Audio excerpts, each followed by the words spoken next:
The day yesterday was for me and many Yankee fans, as well as baseball fans, Derek Jeter's last game. After a 20-year Hall of Fame career, he called it quits. And throughout this year, everyone knowing that he was a quit, there's so many accolades and honors and tributes to him.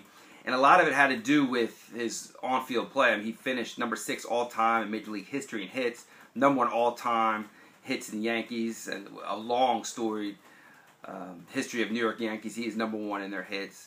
Clutch hits, playoffs, World Series, iconic plays that he made in the field. And with all of that, with all that superb play and moments, he is known even more for how he conducted himself. The character, the integrity, the professionalism that he showed. And yesterday, at the post-game news conference, he was asked, Derek, everyone holds you in such high esteem.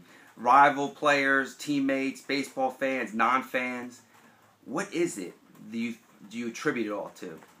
And he kind of just shrugged his shoulders and said, every time I come in contact with someone, I want to treat them with respect. I want to treat people as I would be treated. That simple statement, how profound is that? Sadly profound, the fact that we live in a culture now where what's celebrated on reality TV and regular TV and songs is arrogance and boastfulness and putting people down and getting a laugh at someone's expense. It's no longer excellence of looking out for people next to you and helping people out and lifting people up. And in this, we saw this simple statement of truth that was so refreshing. Now, I don't assume to know Derek Jeter, but to have that attitude, that professionalism, that character integrity is developed. We all, from our early age, we develop by what we listen to, what we're told, and what we see. So along the line, he has seen people that pay respect and show respect to others.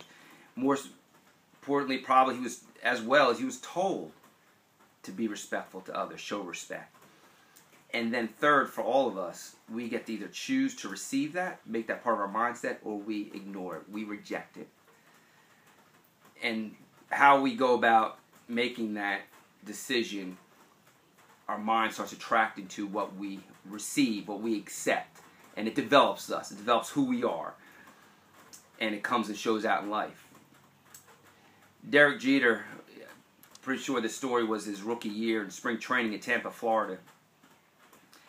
It was late afternoon. No one was really at the park anymore, and he was walking off the field. And Donnie Baseball, the captain at the time for the Yankees, Don Mattingly, who was himself a player who showed integrity, worked and played hard through back injuries and had a great career as a Yankee, told Derek not to walk off the field, but to hustle off the field, jog off the field at all times. For you never know who's watching you. You never know who you are going to influence. And at that point, from how he's developing who he is, he would either reject that or receive that. He would be coachable, teachable. He would listen. Constructive criticism, advice, suggestion, recommendation, whatever it would be, it was part of the development of who he became. And so you see that as we develop who we are, what we receive and reject becomes how we respond. Because later on, years later, the New York Yankees are playing the Mets in the World Series. And Roger Clemens, who I love, Bulldog, had his own controversy and different things, on the mound against Mike Piazza, catcher for the Mets, and they're jawing while Piazza's at the plate. And Piazza hits the ball and breaks his bat. And the barrel of the bat goes flying at Clemens. And Clemens, in rage and anger, grabs the barrel and he throws it at Clemens' feet. At Piazza's feet. Now, Clemens says he's throwing the bat to the side, whatever the case may be. But he did. And what's ironic is either that game or one of those games in that World Series, same thing happened, and the barrel of the bat was flying at Derek Jeter's feet. And instantly he responded by bending down, grabbing the barrel.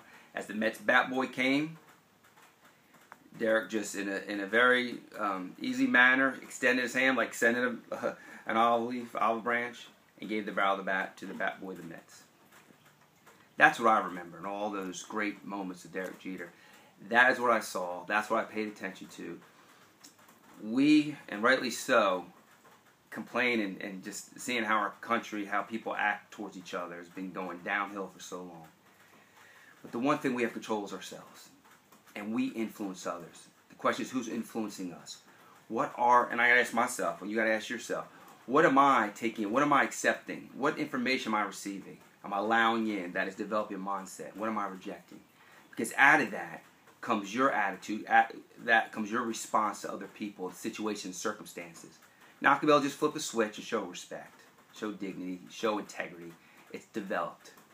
And in that, you're influencing others. So if we take care of ourselves and developing and being excellent, we'll influence others to be excellent. And that is what this world needs.